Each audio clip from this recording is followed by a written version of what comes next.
All praises to Yahweh, by Hashem, Yahweh Shai, by Hashem, Rikar Kadash. Double honor to the elders of Great Millstone. Peace and blessing to the brothers out there on the highways and byways that teaching 100% truth. This title will be Rich Man, Poor Man. And I'm going to jump to the book of Luke, chapter 16, verse 19. There was a certain rich man which were clothed in purple and fine linen, and fare sumptuously every day. And there was a certain beggar named Lazarus, which were laid at his gate full of sores, and desire to be fed with the crumbs which fell from the rich man's table. Moreover, the dogs came and licked his sores. No, and that rich man represents Esau, the so-called white man. No. And here we go. We're in his kingdom right now. So we got to go to him for everything we need. So this rich man, he making all the money, and he giving the children of Israel, which is considered Lazarus, the crumbs. And it say, verse 21, and desire to be fed with the crumbs which fell from the rich man's table. Moreover, the dogs came and licked his sores. And the dogs are the other nations. They in our neighborhood. They try to make a profit off of us by selling us things that's against the law. You know, things that we're not supposed to be taking in our temple. And it came, verse 22, and it came to pass that the beggar died and was carried by the angels in Abraham's bosom. The rich man also died and was buried. And in hell, he lift up his eyes. And this the rich man. And it said, in hell, he lift up his eyes, being in torment. And this hell is basically slavery. You know, because we went through slavery under the so-called white man, the so-called Esau, you know. And that table about to be turned. And see if Abraham far off and Lazarus in his bosom.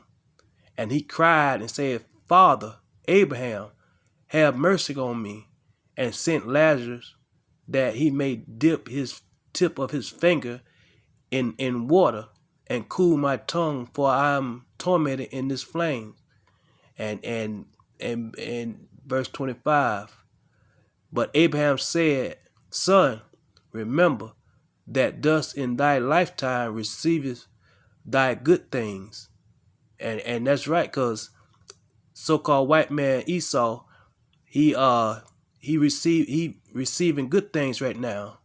You know, he got slaves, he got servants, and he's really blessed right now. The so-called white man Esau. And it say, verse 25, and likewise Lazarus evil things, and Lazarus us, the children of Israel, mostly elect. You know, we receiving evil things, because here we go. We got to go to this 9 to 5 for the so-called white man Esau, and for crumbs, really. And no, and really everything we need, we got to go to him. But it said, but now he is comfortable, and thus are tormented. So this is like a switch roles. This is Esau kingdom. So the children of Israel, the elect kingdom, is right around the corner. And it said, but now he's comfortable, which Lazarus represent the children of Israel, the elect, and in the kingdom of heaven we're gonna be comfortable. And the so-called rich man, which is the so-called white man, he gonna be, and thus are tormented. He gonna be tormented, because we're gonna be ruling under the spirit and power of Yahweh Shem Shai. And I'm gonna jump to James chapter 5. Chapter 5, verse 1. And it say, James chapter 5, verse 1. Go to now ye rich men, weep and howl for your misery that shall come upon you. And that's what what Esau, so-called white man, gonna do. He gonna weep and howl because his misery shall come upon him, because he don't want that punishment. He don't want to reap what he sow. And say, verse 2, your riches are corrupt, and your garment are moth-eaten. And his riches, the so-called white man riches, are corrupt. This money he got is unbalanced, is corrupt. Because real money, according to the scriptures, are gold and silver. And it say your garment are moth-eaten. And it say your gold and your silver is conquered, and the rust of them shall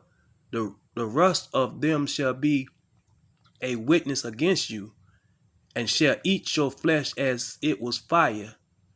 Ye have heaped treasure together for the last days. And these so-called white people, so-called Esau, they got these big bank accounts. But at the end of the day, that money ain't gonna be worth nothing but to start a fire with. And I'm gonna jump to the book of Matthew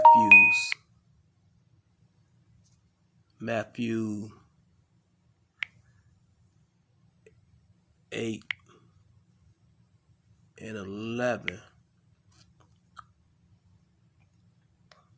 And it say, Matthew chapter 8, verse 11, and I say unto you that many shall come from the east and west, and shall sit down with Abraham, Isaac, and Jacob in the kingdom of heaven.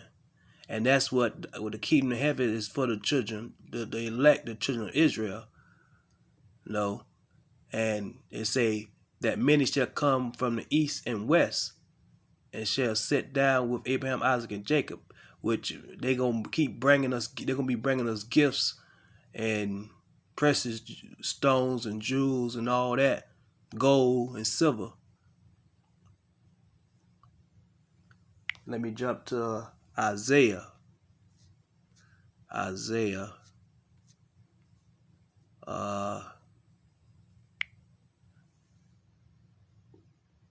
Chapter 2,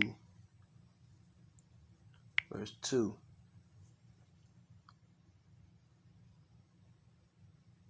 And it say, Isaiah chapter 2, verse 2. And it shall come to pass in the last days that the mountain of the Lord's house shall be established. That's the kingdom of heaven, which is going to be on earth, in the top of the mountains, and shall be exalted above the hills, and all nations shall flow unto it, in which they're going to be bringing us gifts. And the scriptures say, paraphrasing it, our gates will be constantly open. And it say, many people shall go and say, come ye, and let us go to the mountain of the Lord, to the house of the power of Jacob, and he would teach us his ways, and we will walk in his path. For out of Zion shall go forth the law and the word of the Lord from Jerusalem. And we're going to teach them the law. But we're going to be the elect, going to rule the whole planet Earth. And any one of them other nations that get out of hand and go against the law, they gonna get punished. They're gonna get their head bashed.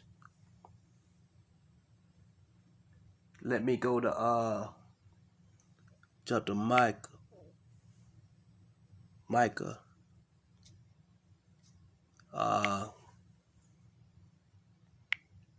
Chapter 4, verse 1. Let's see.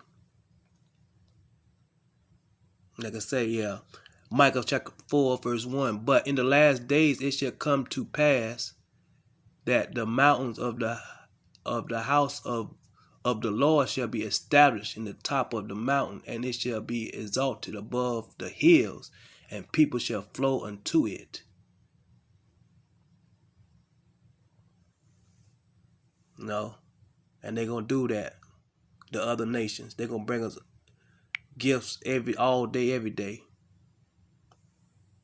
Let me go back to Isaiah, because this is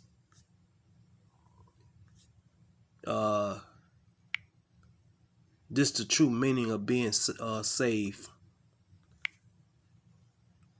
Isaiah 45:17. And it said, Isaiah chapter 45, verse 17. But Israel shall be saved in the Lord with an everlasting salvation. It say everlasting, forever. Ye shall not be ashamed nor confounded, world without end. And we, the children of Israel, is the world, starting with the elect, a world without end, which in our world, which is going to be the kingdom of heaven on earth, that's our world, and they're going to never end. And with that say, all praises to Yahweh, Ba'ashem Yahushua, Ba'ashem Rikah Kadash, double honors to the elders of Great Millstone. Peace and blessing to the brothers out there on the highways and byways. They teaching 100% truth. Till the next time, Shalom.